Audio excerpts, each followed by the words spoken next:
ये मामला आधुनिक इतिहास के सबसे झकझोर देने वाले अपराधों में से एक था।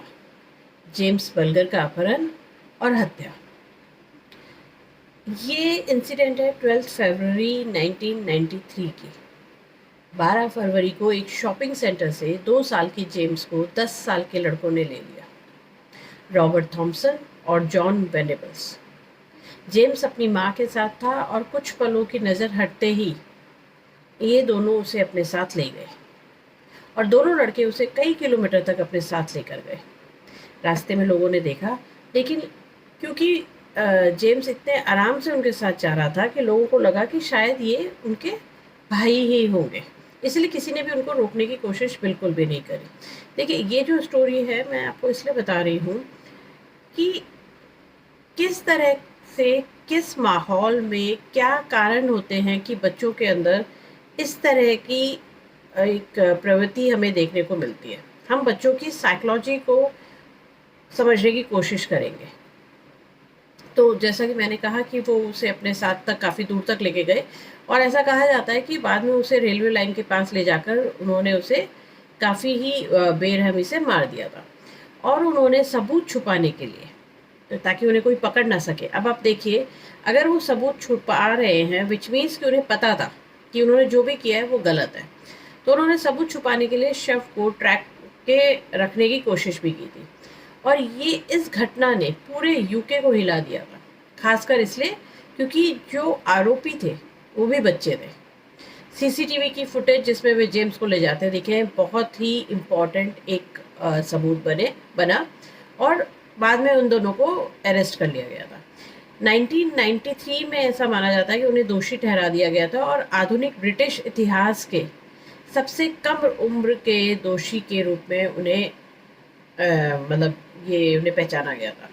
उन्हें detention at her Majesty's pleasure, मतलब अनिश्चित अवधि के लिए किशोर सजा दी गई थी। 2001 में उन्हें रिलीज कर दिया था, पर उनकी आइडेंटिटी उन्होंने एक न्यू आइडेंटिटी उन्हें वहां से रिहा किया गया था। अब ऐसा कहा गया है कि जॉन वेनेबल्स बाद में फिर से अपराधों के कारण कई बार जेल में आया गया और उसके बाद ये जो स्टोरी है या ये जो इंसिडेंट था उसके ऊपर बहुत बार वापस से बहस भी शुरू हुई थी। इस केस ने समाज और कानून दोनों को गहराई से बहुत प्रभावित किया था। बच्चों की आपराधिक जिम्मेदारी, क्रिमिनल रिस्पॉन्सिबिलिटी जिसे हम कहते हैं, उसके ऊपर बहुत सारे सवाल उठे।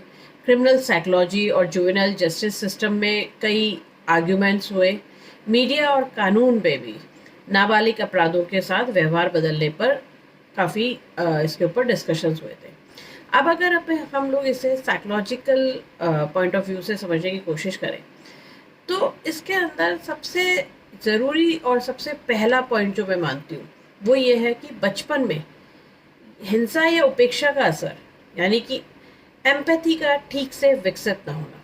एम्पैथी से मेरा मतलब है कि जब हम सामने वाले की सिचुएशन को भी उसी तरीके से समझ पाते हैं। और दूसरा होता है इम्पल्सिव बिहेवियर। हम कहते हैं ना, आवेग में आके जब कई लोग निर्णय ले लें तो एक बच्चों के अंदर एक इम्पल्सिव बिहेवियर आ जाता है।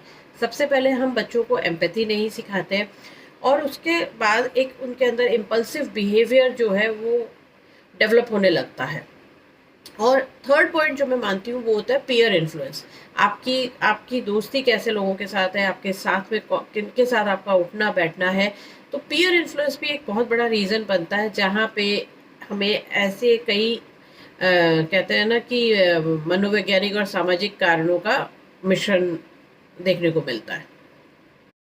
हम इसके साइकोलॉजिकल पॉइंट ऑफ व्यू या साइकोलॉजिकल या उसका माइंडसेट समझने से पहले ये समझ लेते हैं कि इन दोनों का फैमिली बैकग्राउंड क्या था और ऐसी क्या सिचुएशंस थी कि जिनकी वजह से इनका जो है माइंडसेट या इनकी जो ये जो इन्होंने किया उसके पीछे इनका क्या मेंटल डेवलपमेंट रहा होगा। तो जैसा सबसे पहले अगर हम बात करते हैं रॉबर्ट थॉम्सन के घर की, तो ऐसा मैंने पढ़ा है कि ये घर कम था और संघर्ष ज़्यादा था। इनके जो फादर थे उनका व्यवहार बहुत ही हिंसक होता था और डर पैदा करने वाला बताया जाता है।